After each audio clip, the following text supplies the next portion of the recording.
Hello, welcome to the Technotherapist channel, and we are today going to see probably the fastest way to integrate Firebase to your Flutter projects.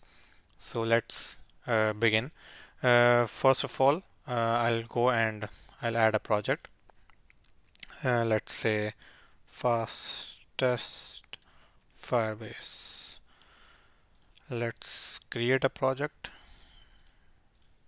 just like we used to do it previously for all our apps in the devlog series in the architecture series. So we're going to create a new project now, and we'll show you how to integrate your Firebase to your Flutter app without having to add your iOS and Android apps separately for web apps separately, and then picking up the bundle identifier and adding it to Firebase console. All of that, it's all of that is skipped, and now we have a new way to integrate your Flutter apps to Firebase, your Firebase to Flutter apps. Sorry. So now we have this new option called Flutter. Previously we used to have these separate apps, so we used to have to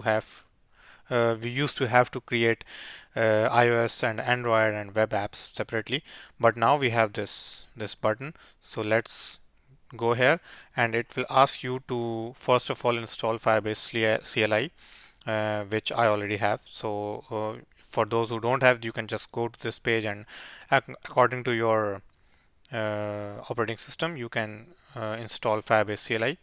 Then we'll run Firebase login. So let's run. I have also, yeah, I just wanted to show that I've created a new app, a brand new app with the same name, fastest Firebase, and we are already running this app on our simulator.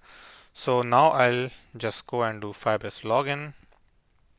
It will ask me to login. I'll choose my ID. I'll allow it. I'll go back to the terminal. Yes, it's logged in now. It says create a new Flutter project. We have already done that. And then it says dart pub global activate FlutterFire CLI. So we'll use FlutterFire obviously.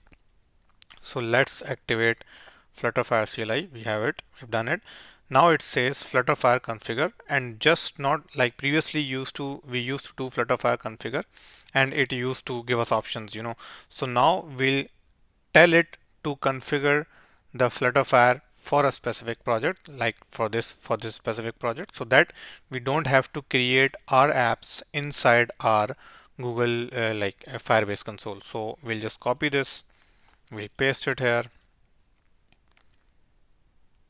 and it will start fetching. So let's select all of them. I haven't tried all of them yet, but yeah, let's see. I have tried Android and iOS and it works, but let's see and let's try all of them. It is fetching all of the projects from our console. It is even creating your apps on your console, so you don't have to do it. I'll show you once it's done. We'll go there and we'll check Firebase console that our apps are created or not. So let's wait for a few seconds more.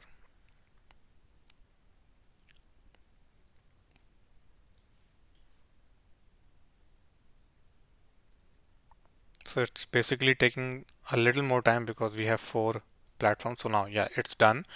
And the next step it's saying is to add this line, obviously, because it needs to initialize Firebase.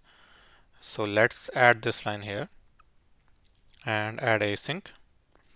And since we don't have Firebase core, so it's giving some errors because we don't have Firebase core package. So let's add Firebase core as well. Flutter pub add Firebase core. So then this error will go away. Yeah, now it works.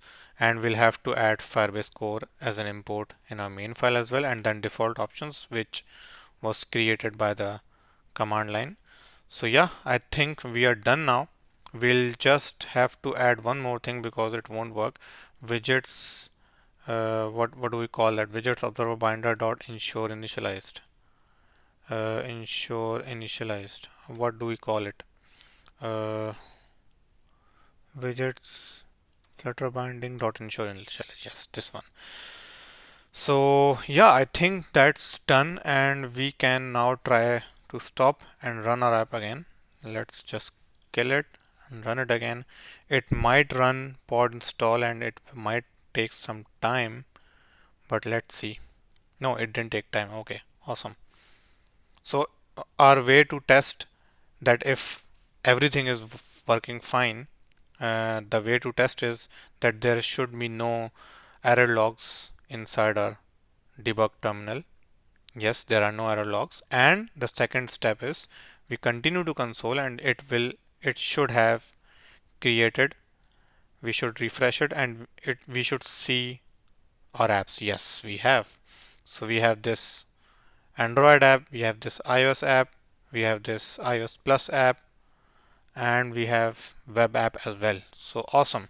So I think under 5 minutes or maybe even less, we were able to integrate Firebase, which is I think the fastest way I've ever seen, because I've been working with Flutter since like it was in beta version, and since then Firebase and Flutter collaborations and Firebase and Flutter support is drastically increased, and this is the most amazing magical moment where we just type a few commands and everything is done by the CLI. So now we can, you can do all those Firestore stuff and just add your CRUD operations and deal with it directly. So yeah, that's it. And I think that this was something new and this was something really interesting, something really cool, because everyone who is learning Flutter, who they always get into Firebase stuff because they don't want a backend dependency. So they always learn Firebase and learn how to integrate it. So this is really, really cool for people who are getting into Flutter and trying to integrate some cloud in order to learn new stuff. So it's amazing. So thank you guys, and let's see you in the next video. Thank you.